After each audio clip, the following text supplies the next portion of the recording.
Pessoal, bom dia. Eu sei que não é a melhor forma da gente fazer uma aula prática sobre biologia molecular, mas é o melhor que a gente vai conseguir fazer devido a essas circunstâncias, né? Então, eu vou tentar passar para vocês de uma forma bastante resumida e bastante prática as coisas que a gente está desenvolvendo aqui no laboratório, como a gente faz um diagnóstico molecular. A gente já falou a parte teórica sobre todas as etapas de extração, as etapas de amplificação, de corrida, de diagnóstico da PCR convencional. E hoje a gente vai ver como que isso é realizado na prática, como que isso é feito. Primeiro, quando a gente trabalha em microbiologia de alimentos, a gente tem que ter ciência de que um método molecular ele tem uma certa limitação. O método molecular ele é um método desenhado para a gente fazer o diagnóstico do material genético, a detecção de um material genético e não da viabilidade de um micro-organismo. Então a gente não consegue dizer se um alimento tinha salmonela viável ou não pelo um exame diagnóstico molecular. A gente tem que sempre preceder com o isolamento microbiano. O fato de você detectar o DNA de um certo micro-organismo, de um certo patógeno, não significa que ele está viável. Vamos utilizar como exemplo os trabalhos que estão sendo feitos na Itália com a detecção de Covid no esgoto. Eles não estão detectando no esgoto, nas águas fluviais, eles não estão detectando a partícula viral infectante. Eles estão detectando o material genético do vírus. Não significa que o vírus está vivo naquele material. Da mesma forma, quando a gente fala na microbiologia de alimentos, o fato da gente isolar uma salmonela no queijo, por exemplo, não significa que aquela salmonela está viável. Porque a gente detectou o DNA da salmonela, a gente não detectou a salmonela. Por isso que a gente pode utilizar os métodos biomoleculares para fazer o diagnóstico de um micro-organismo a partir do seu isolamento. Então a microbiologia, ela anda junto com a biologia molecular no diagnóstico de micro-organismos. Porque nós precisamos isolar as colônias típicas viáveis e testar aquela colônia para o material genético específico de salmonela. Então a gente sempre tem que trabalhar as duas formas pareadas em conjunto.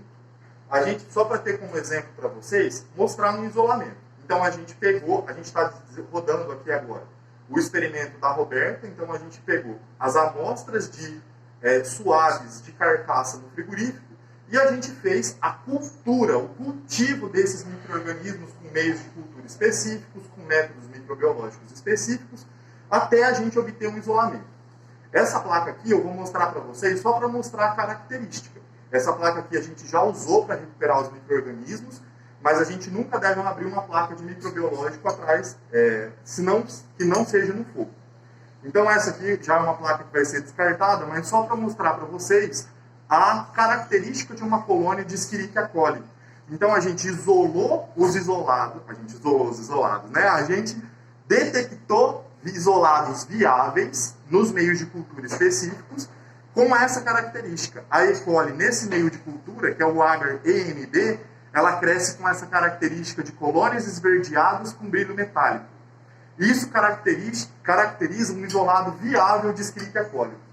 A partir do isolamento dessa colônia característica, a gente vai proceder a um método biomolecular para verificar se existe ou não fatores de virulência relacionados naquele... aquele micro-organismo contém os fatores de virulência genéticos. Se ele tem os genes que determinam os fatores de virulência. Determinam a síntese da proteína intimina, determinam a síntese da toxina estafilocóxica. Então, todas essas questões, todas essas características genéticas do micro-organismo, a gente vai realizar na biologia molecular.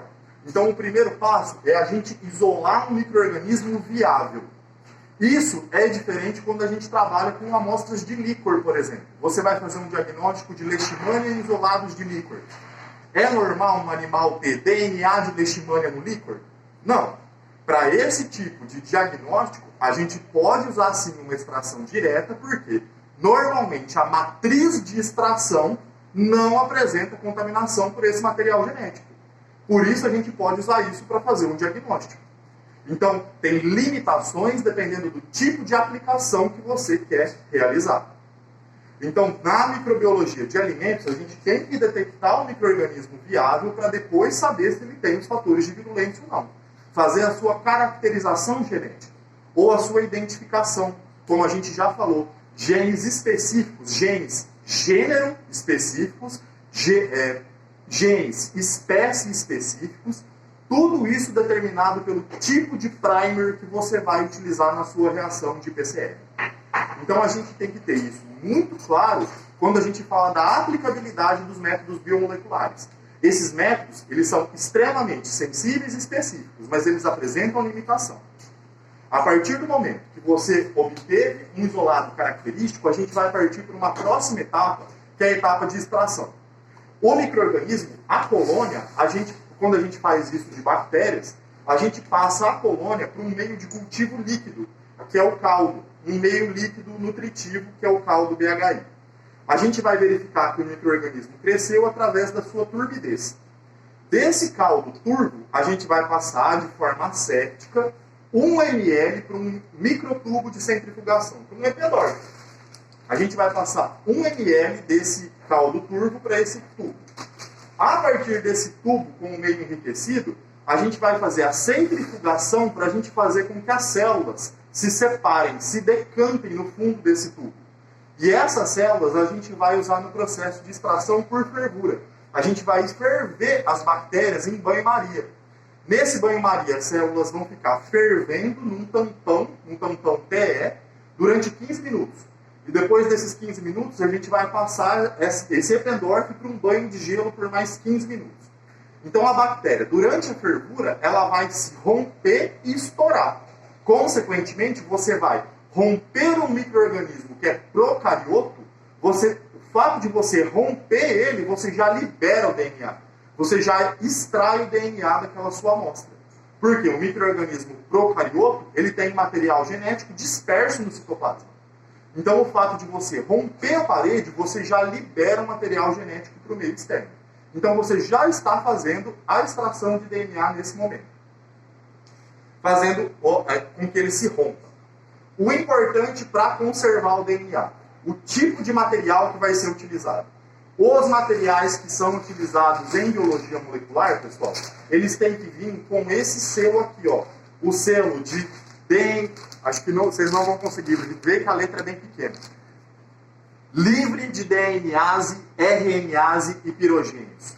Todos os materiais utilizados em biologia molecular, a gente só pode usar se tiver esse selo.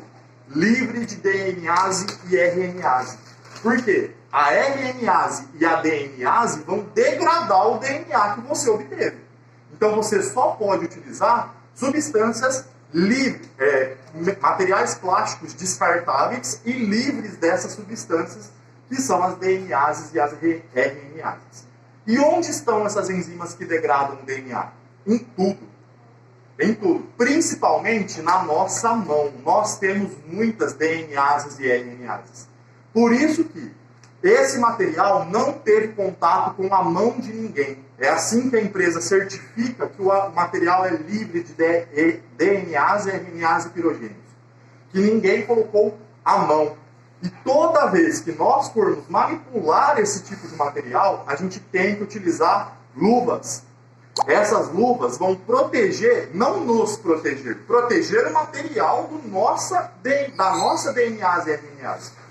Então a utilização de luvas, ela serve para proteger a nossa amostra, não para se proteger. O fato da gente usar a luva em biologia molecular, a gente está protegendo a nossa amostra e o nosso material. Porque a gente quer obter o DNA mais puro e livre das enzimas possível, com maior conservação. Então a gente obteve esse material para fazer a extração de bactérias no método de fervura que a gente já falou. Pessoal, esse é um dos métodos muito eficientes para bactérias. A gente já sabe que esse método funciona para qualquer tipo de bactéria. Então essas bactérias, elas são facilmente extraídas. A gente falou lá na etapa da extração que também esse método tem limitações. Ele extrai rapidamente e a um baixo custo? Sim, mas ele tem uma limitação em que o nosso DNA ele é sujo. Ele não foi liberado das dos outros debris celulares que estão naquele meio. Então a gente vai ter que utilizar esse método quando a gente for aplicar rapidamente numa reação de biologia molecular. Então a gente vai ter que rapidamente utilizar aquele material genético. A conservação depois da extração é em torno de 30 dias. Então depois de 30 dias, aquele material genético ele já vai sendo degradado, porque a própria bactéria tem as enzimas que vão degradar o DNA. Então ele tem que ser rapidamente utilizado. No entanto, dependendo do tipo de método que você utiliza para fazer a extração, você vai ter um DNA melhor conservado e mais purificado, que é principalmente a utilização dos kits. Os kits de extração são kits que eles já vêm prontos. Ele já vem nessa caixa aqui e ele já vem com tudo pronto para você fazer a extração. Isso tem kit para bactéria, tem kit para sangue, tem kit para tecido, tem kit para uma infinidade de matrizes que você vai extrair no seu DNA. E ele vem com uma receitinha de bolo. Então ele já vem, primeiro passo, faça isso. Segundo passo, faça isso. Então ele já vem com o passo a passo, ele já vem com o descritivo de cada etapa que você tem que realizar no processo de extração. E ele já vem com todos os reagentes que ele utiliza. Então ele já vem com uma sequência de reagentes, todos identificados. Adicione 200 microlitros do tampão L2. Adicione 100 microlitros do tampão L1. Então ele já vem com todo esse kit pronto para você utilizar. Mas a grande sacada dos kits de extração é a coluna. A coluna, que eu falei para vocês lá na aula teórica, a coluna, pessoal, é a etapa de separar o DNA daquilo que não é DNA da sua matriz. A coluna, eu não vou abrir para não perder. Esse kit aqui, ele vem com 250 reações. Então ele vem, o que são 250 reações? 250 colunas. Então ele já vem com a coluna para você utilizar em cada uma das amostras. Esse aqui é um kit que a gente está utilizando para fazer a extração de Covid. Então esse aqui é um kit que ele faz DNA e RNA. É importante salientar isso. Dependendo do tipo de micro-organismo que você vai utilizar, você tem que utilizar um kit específico. Esse kit é um kit de recuperação de DNA e RNA. Por quê? Porque o Covid ele é um vírus RNA. A família coronaviridae é uma família com genoma RNA. Então a gente tem que ter um kit específico para a gente conseguir recuperar RNA. E a grande sacada do kit